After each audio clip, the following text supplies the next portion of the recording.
একাদশ দ্বাদশের যে ইন্টারভিউর লিস্ট, সেই লিস্ট প্রকাশ হয়েছে, কিন্তু সেই লিস্টে একেবারে আন্দোলনের প্রথম সারির দুজন অর্থাৎ চিন্ময় মণ্ডল এবং সুমন বিশ্বাস, তাদের নাম নেই। সেই ঘটনা নিয়ে ইতিমধ্যেই মিশ্র প্রতিক্রিয়া আসা শুরু হয়েছে, যদিও সেখানে মেহবুব এবং সঙ্গীতার নাম রয়েছে, অর্থাৎ তারা ইন্টারভিউয়ের জন্য ডাক পেয়েছে। কে কি বলছে দেখুন।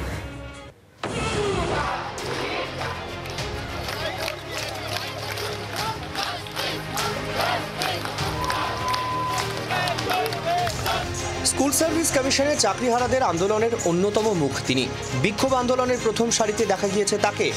দিন হোক বা রাত, করুণাময়ীর বিকাশ ভবনের সামনে সর্বক্ষণ দেখা গিয়েছে চিন্ময় মণ্ডল সহ মেহবুবদের। শনিবার প্রকাশ হয়েছে একাদশ দ্বাদশের নতুন নিয়োগ প্যানেলের ইন্টারভিউ তালিকা। সেই প্যানেলে ডাক পেলেন না চিন্ময় মণ্ডল। তালিকায় নাম নেই সুমন বিশ্বাসেরও। 11-12 ভেরিফিকেশন লিস্ট প্রকাশিত হয়েছে। ব্যক্তিগতভাবে আমি সেখানে কল পাইনি, কারণ আমার মার্কস কাট অফের থেকে 3 কম আছে। আমার মতো যারা রয়েছে, যাদের 9-10-এও সুযোগ রয়েছে, আমরা সকলেই নবম দশমের রেজাল্টের দিকে তাকিয়ে থাকবো, আশাবাদী থাকবো যেন যোগ্য শিক্ষক শিক্ষিকারা সেখানে কল পাই। আমরা নতুন চাকরি প্রার্থী ভাই ও বোনেরা যারা 60 পেল, তারা ডাক পাননি, এটা তামাশা। শূন্য পদ আরো 50,000 বাড়াতে হবে।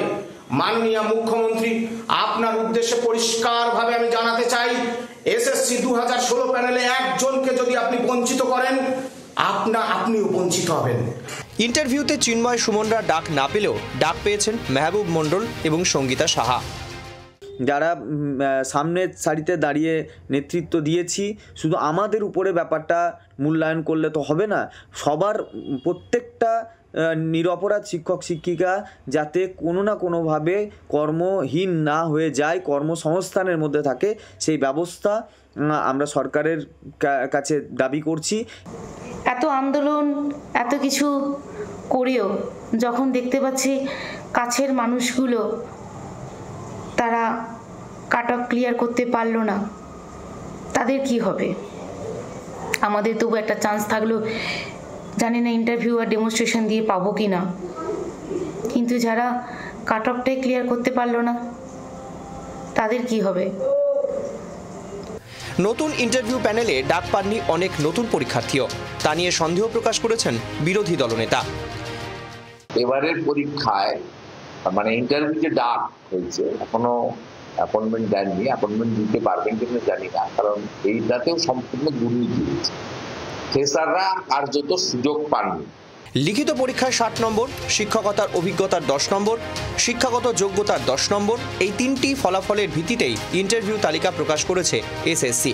কিন্তু নতুনদের ক্ষেত্রে অভিজ্ঞতার 10 নম্বর তারা কেউ পাননি। ফলে যেসব বিষয়ে কাট অফ মার্কস 70-এর ওপরে উঠেছে, সেক্ষেত্রে নতুনদের কেউই সুযোগ পাননি। নবম ও দশমে শূন্য পদের সংখ্যা অনেক বেশি হওয়ায় নবম দশমের তালিকা বেরোলে যোগ্যদের অনেকেই ডাক পেয়ে যাবেন বলে মনে করছে স্কুল সার্ভিস কমিশন।